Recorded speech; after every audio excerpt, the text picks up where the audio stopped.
Morning, Faith Bible family, and welcome to week 17 of our Psalms on the Porch series. Most of the time on this series, I've tried to stick to praise psalms, the ones that praise God for who He is and for all the blessings that He gives to us.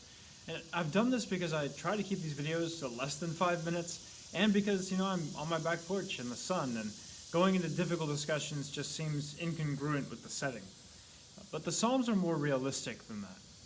And although we praise God for who He is and what He does, we should recognize that sometimes it's hard to see who He is, and sometimes it's hard to understand what He does.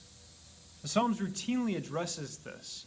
Sometimes they complain and question, and then they end with redemption. But other times, like the one we're looking at today, they begin with questions and end with more questions.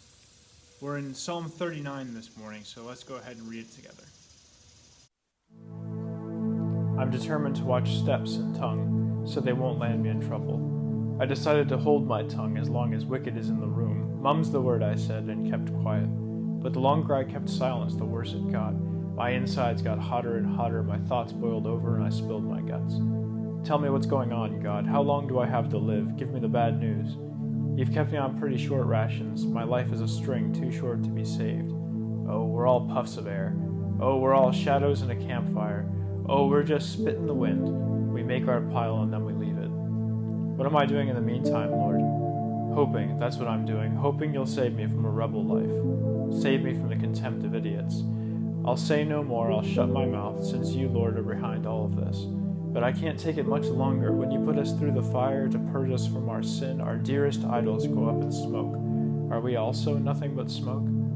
Ah, God, listen to my prayer, my cry. Open your ears. Don't be callous. Just look at these tears of mine.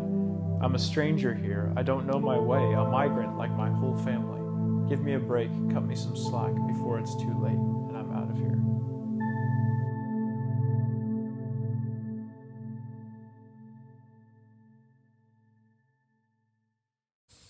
This psalm opens with the psalmist pressed by life. He's in the presence of evil, here personified as evil men interrogating him. That's the picture you get from the first few verses. The hard things he's experiencing in life and are pressing him down, and he feels the doubt and the anger welling up inside of him until finally he breaks down under the pressure and gives voice to his complaint. And when he does, it sounds a lot like the book of Ecclesiastes. We're puffs of air, shadows in the campfire, spit in the wind. We don't live long, and in the meantime, what are we doing? Well, for the psalmist, he is hoping that God has bigger plans in his life than what he can see at that moment. He recognizes that God is behind the events in his life, shaping him and purging him from his idols.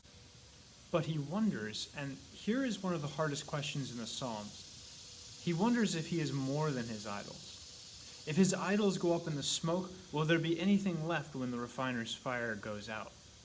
For the psalmist here, his idols are not literal statues that he's bowing down before. They are his wealth, his treasures, his pile, as he calls it. Is it really worth it in the end, this accumulation of wealth? This challenge is the same one that Jesus gives his hearers all the time. Don't lay up for yourselves treasures on earth where moths and rust destroy and where thieves break in and steal. But lay up for yourselves treasures in heaven where moths and rust do not destroy, where thieves don't break in and steal. For where your treasure is, there your heart will be also. And that teaching, as wonderful and true as it is hard to apply in the present. Because it isn't just about delayed gratification. It's not, don't live for money now, and God will give you $1 million in the future in heaven. That's simply, don't live for your idols now, and God will give you your idols later.